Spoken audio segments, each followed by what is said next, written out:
Hello everyone. आज हम 16 मई 2020 के करंट अफेयर पढ़ेंगे।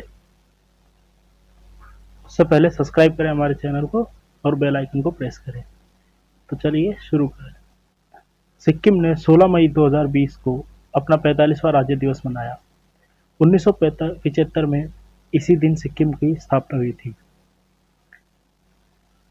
1973 में राज्य में शाही दंगे हुए और 1975 में वहाँ का जो किंग था उसको हटा दिया गया और एक जनमत संग्रह के द्वारा यह भारत में शामिल हो गया। सिक्किम भारत में शामिल होने वाला 22वां राज्य था। सिक्किम की सीमाएं 3 देश चीन, भूटान और नेपाल से लगती है। सिक्किम राज्य में कंचनजंगा राष्ट्रीय उद्यान है जो इसके क्षेत्रफल का 35% कवर करता है। यहाँ पर सिक्किम की में बोलने वाली भाषाओं के बारे में भी है जिन्हें आप पढ़ सकते हैं। अगला है प्रधानमंत्री उज्ज्वला योजना को 4 वर्ष पूरे हुए। प्रधानमंत्री उज्ज्वला योजना मई 2016 में शुरू की गई थी। अब इसने अपने 4 साल पूरे कर लिए हैं। इस योजना ने अब तक 8 करोड़ से ज़्यादा परिवारों की मदद की है और इसके द्वारा लगभग 8,432 करोड़ रुपए का प्रत्यक्ष लाभ हस्तांतरण किया गया है। एक और योजना है प्रधानमंत्री गरीब कल्याण योजना। ये लॉकडाउन के दौरान लगाई गई है और इसमें गरीब लोगों को डायरेक्ट मुफ्त सिलेंडर के लिए अमाउंट दिया गया था। अगला है 16 मई अंतर्राष्ट्रीय प्रकाश दिवस के रूप में मनाया जाता है। ये प्रतिवर्ष यूनेस्को द्वारा मनाया जाता है और इसको मनाने का कारण था 1960 में लेजर के पहले सफल ऑपरेशन को चिन्हित करने के लिए। तो नेक्स्ट इज राष्ट्रपति रामनाथ कोविंद ने 1 साल के लिए अपना 30% वेतन दान करने की घोषणा की। इसमें मुख्य बिंदु है राष्ट्रपति का वेतन। पहले ये 1.5 लाख रुपए था और अब इसे बढ़ाकर 5 लाख रुपए कर दिया गया है। इसके साथ ही अनुच्छेद 59 में बताया गया है कि राष्ट्रपति के वेतन और भत्तों को उनके कार्यकाल के दौरान कम नहीं किया जा सकता।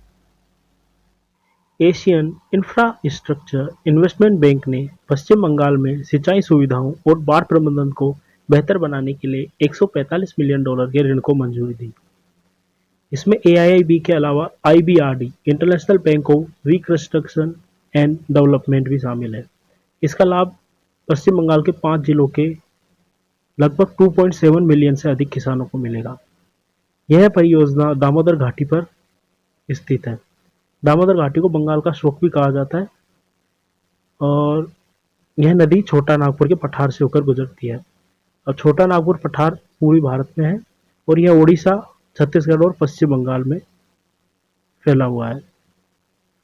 इसमें पलामू टाइगर रिजर्व और संजय राष्ट्रीय उद्यान है और यहाँ चूना पत्थर, लोह अयस्क, तांबा, बॉक्साइट, अभ्रक और कोयले जैसे खनिजों का प्रमुख भंडार है। अगला है रक्षा मंत्री ने रक्षा परीक्षण अधोसंरचना योजना को मंजूरी दी है। 15 मई को रक्षा मंत्री ने रक्षा परीक्षण अधोसंरचना योजना को अनुमोदित किया। इसमें लगभग 400 करोड़ रुपए की अनुमानित राशि खर्च होगी। इस राशि से रक्षा अनुसंधान एवं विकास संगठन और देश के 41 ऑर्डिनेंस कारखानों में गोला बारूद, आग्नेय अस्त्रों, रडार और इलेक्ट्रॉनिक हथियारों के परीक्षण सुविधाओं का निर्माण किया जाएगा। यह विशेष रूप से MSME, micro small and medium enterprises और स्टार्टअप के बीच देश की स्वदेशी क्षमताओं को बढ़ावा देने में मदद करेगा। इस योजना के तहत 6 से 8 परीक्षण फैसिलिटी स्थापित की जाएगी।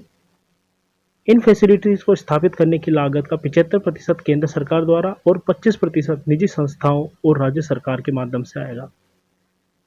रक्षा औद्योगिक गलियारे। भारत में 2 मुख्य औद्योगिक गलियारे हैं, वे उत्तर प्रदेश और तमिलनाडु में है। यह योजना भारत के रक्षा निर्यात लक्ष्यों को सहायता करने में मदद करेगी और डेफ एक्सपो 2020 के दौरान भारत ने अगले 5 वर्षों में रक्षा निर्यात को $5 बिलियन तक बढ़ाने का लक्ष्य रखा है। ICGS सचेत को भारतीय तटरक्षक बल में कमीशन किया गया। 15 मई 2020 को रक्षा मंत्री राजनाथ सिंह की अध्यक्षता में भारतीय तटरक्षक बल ने गोवा में पहले तटरक्षक अपतटीय गश्ती पोस्ट ICGS को शामिल किया।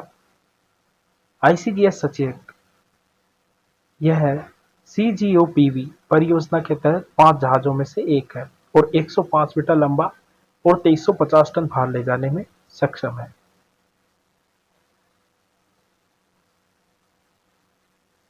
समर्थ श्रेणी ओपीवी यह 2008 के मुंबई हमलों के बाद शुरू किया गया था, क्योंकि खुफिया इकाइयों ने पाया कि हमले में शामिल आतंकवादी समुद्र के रास्ते भारत पहुंचे थे।